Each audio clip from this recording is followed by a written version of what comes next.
Excuse me, ma'am. Yes. Myself, Dr. Kamulika Chakraborty.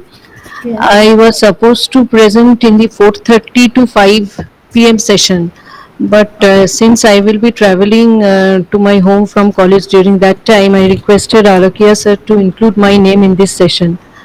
Okay, Uh, sir. Okay, ma'am. You can. can I present, ma'am? Yeah, you can present. I want to know the.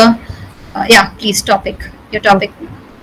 Topic is AI. Shall I present my slide, ma'am? Then you can. Yes, please, please. Okay, ma'am. Thank you, ma'am.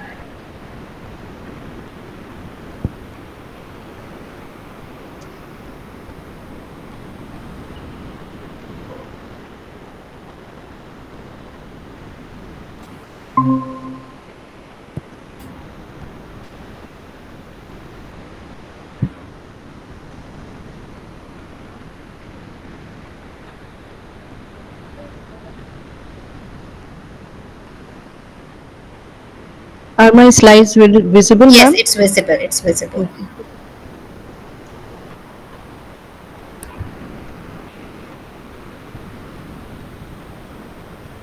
So myself, Dr. Kamulika Chakraborty, Assistant Professor Khatra Adibashi Mahavidyalaya from Bakura, West Bengal.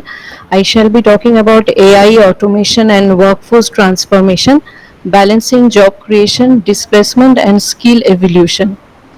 Now, as AI has been interrelated with every aspect of our life, particularly about the job market, also we can say that AI is very much related in modern times. So, AI and automation are transforming global workforce structures. At the same time, it has been creating new job opportunities, and there is possibility of displacement of traditional roles as well. So the key challenges lie that how we can cope up with job displacement, insert proper skills to the workers so that they can meet up with the situation and reduce economic inequality. So on one side, AI-driven job creation has many opportunities like in the fields of data science, AI ethics, cyber security, robotics engineering, and if we look at different specific sectors, we can say that healthcare, where AI powered diagnostic tools and robotic surgeries One are in. second. Ma'am, Uh, your slide is not changing. oh,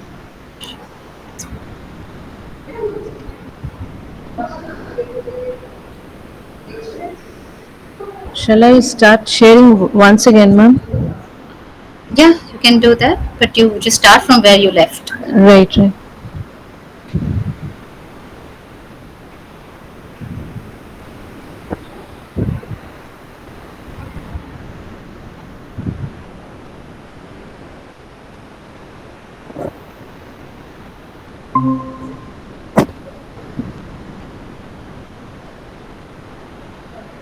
Is it changing, ma'am, now? No, it's not visible. Yeah, it's visible. Yes, it's Is it changing now. changing? Okay, Yes, yes. okay. So, regarding industry specific job creation, we can talk about healthcare, finance, where AI can help in fraud detection, risk assessment, and robo advisory. And retail and e-commerce, AI-driven chatbots give us almost all information that we want. And remote work capabilities has been generated by AI, where certain specific works can be provided to individuals other than full employment job opportunities. But on the other side, AI can lead to job displacement as well. It has the potential to replace many jobs, especially in the routine based sectors like manufacturing industry, customer service, and transportation sector can get affected due to application of AI in these sectors. The McKinsey report says that up to 375 million workers may be displaced by 2030, especially those sectors which are the high risk sectors of the routine tasks like data entry, assembly lines, and customer services. And also, AI has been replacing human labor in production at different sectors. So, how we can mitigate this problem of job displacement?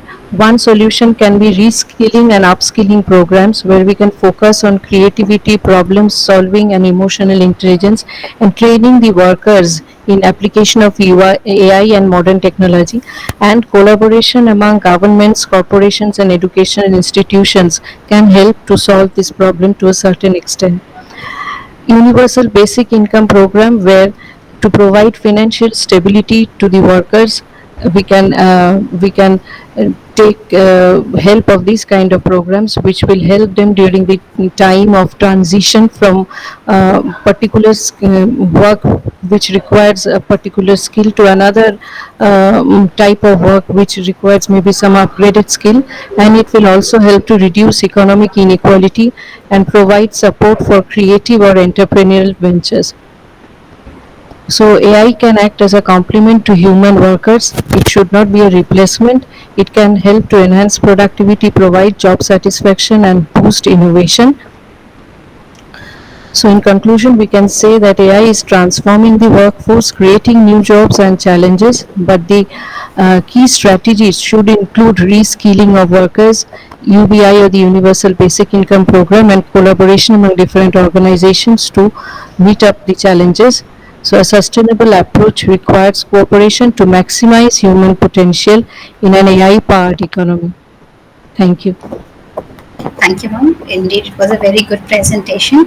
I have two questions for you, ma'am. You mentioned that training programs and through education institution we can bridge the gap. Now, the industry they are looking for industry-ready students, right? And students they we understand how to bridge the gap. You know that in the first day itself the industry expect the students should be ready for the industry, that they'll be working, they should be knowing all this work, so working with all the technology and all, how to bridge the gap, ma'am?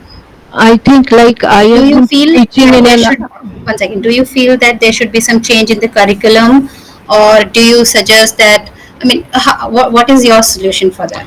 like I have been working in an undergraduate college, undergraduate program. I think if we can arrange for workshops and seminars, and we can invite resource persons who are really skilled, who can impart certain skills to the students, and uh, seminars and workshops I think should be the key to instill skills in the students. And rather than book language, book studies and all that, I unless think, they I work think, right, right, practically, right. that's I what the think industry is expecting.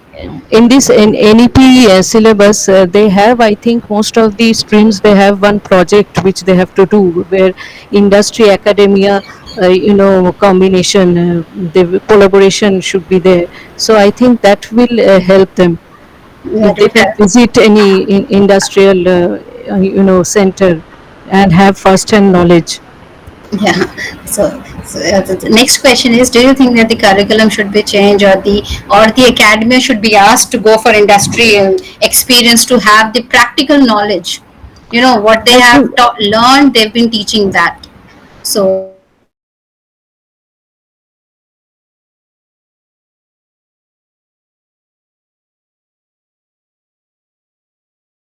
this in academic institutions and industry, sometimes it may be a problem because these factors like distance factor, also financial backgrounds of the students, that also play a key role, that how far they're eager to do that and how far it will be feasible also for them to undertake such programs. thank you, ma'am. Thank you. Thank you.